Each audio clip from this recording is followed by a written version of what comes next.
Quando a polícia finalmente abriu a porta, o que encontraram parecia mais um delírio do que uma cena real. O chão estava coberto de pequenos estilhaços de vidro, mas nenhum dos espelhos da casa havia se quebrado.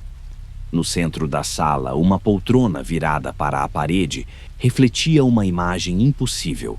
Duas pessoas sentadas quando só havia uma. O espelho respirava. Dias antes, Lara e Samuel tinham chegado à velha casa herdada de um tio distante, no interior de Minas Gerais. A propriedade ficava no alto de um morro isolado, cercado por eucaliptos que se inclinavam com o vento, como se observassem silenciosamente quem passava. As janelas eram todas de vidro grosso e o reflexo do sol fazia a casa parecer pulsar, viva, como se o próprio ar tremesse ao redor dela. O casal buscava um recomeço.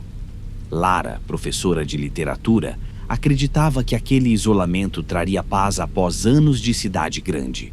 Samuel, fotógrafo, via na casa uma chance de capturar paisagens únicas e talvez vender seu trabalho para revistas de turismo. Mas, assim que atravessaram o portão enferrujado, uma estranha sensação os envolveu. O ar parecia mais denso. O som do vento se distorcia, como se o próprio ambiente respirasse junto com eles. Na vila próxima, as pessoas evitavam falar da propriedade.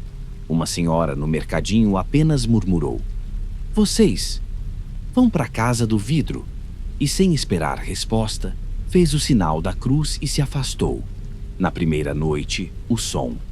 Um ruído fino, contínuo, como um sussurro arranhando o vidro das janelas.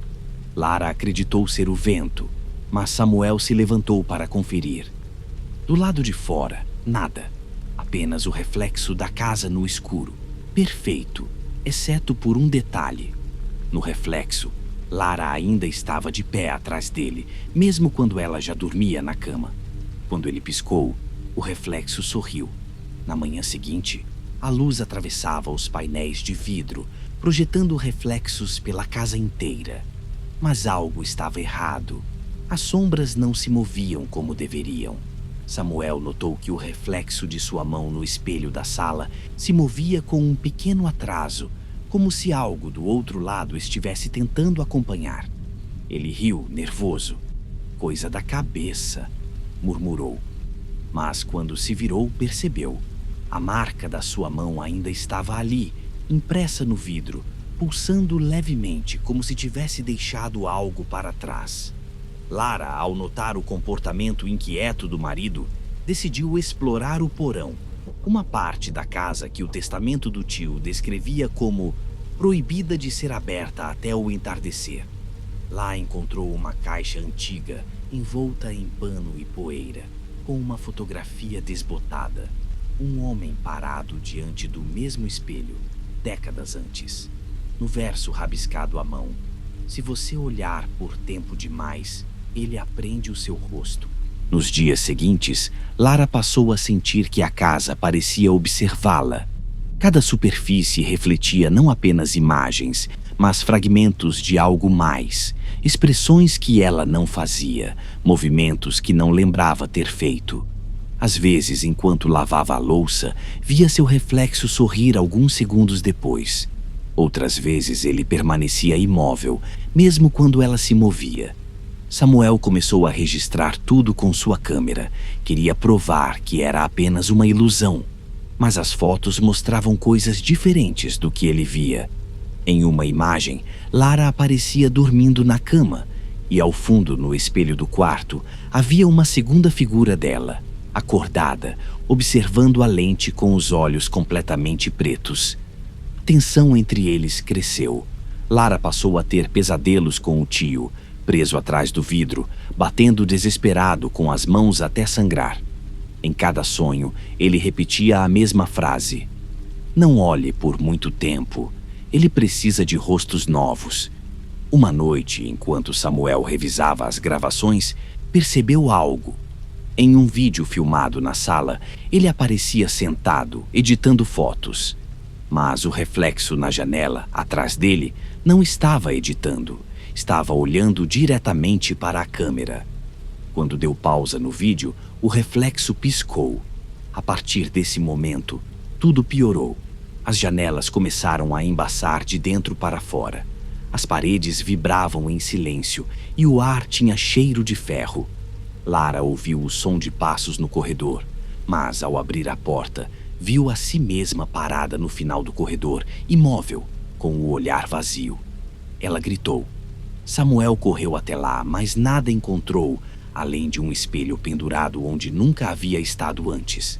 Desesperado, Samuel voltou ao porão e vasculhou novamente a caixa.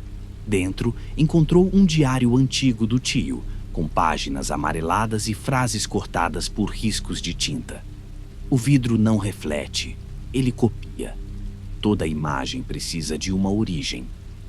O que está do outro lado quer ser real.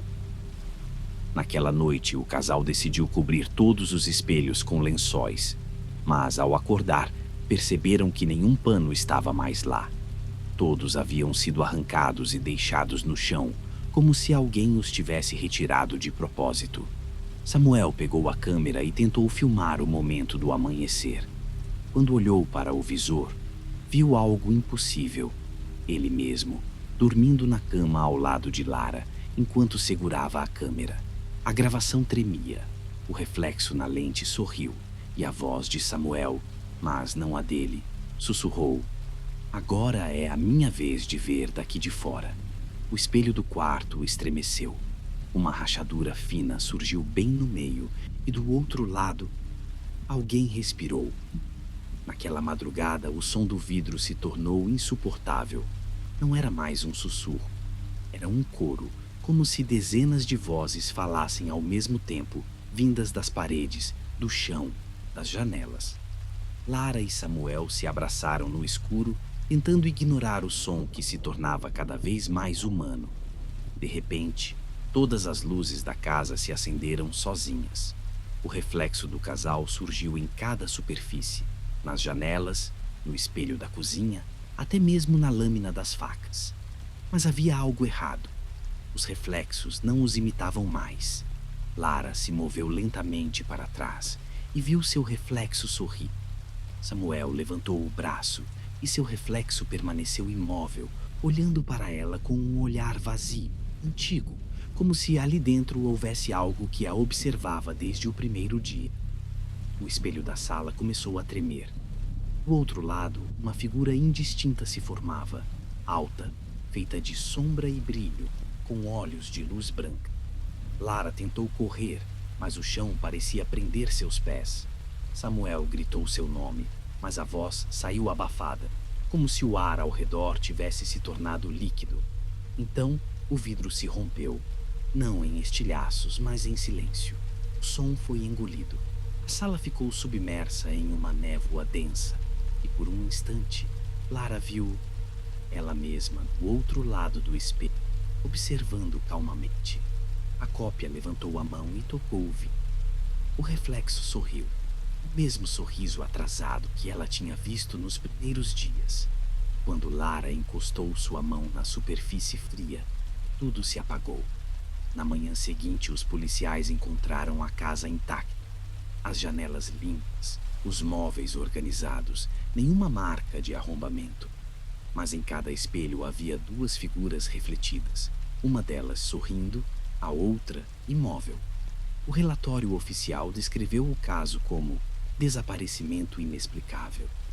A casa foi lacrada, mas dizem que à noite ainda é possível ver duas sombras se movendo dentro dela, como se alguém caminhasse atrás do vidro. Alguns curiosos tentaram filmar a propriedade, mas suas câmeras sempre travavam ao focalizar as janelas. As imagens congelam e, por um segundo, aparece um rosto desconhecido, nem o de Lara, nem o de Samuel, observando quem filma bem de perto. Até hoje, ninguém ousou entrar novamente, mas há rumores de que a casa será vendida em breve e que o novo comprador já fez uma proposta. Ele disse que é fotógrafo e jura que reconheceu as duas figuras refletidas, sorrindo para ele. Alguns espelhos não refletem. Eles esperam.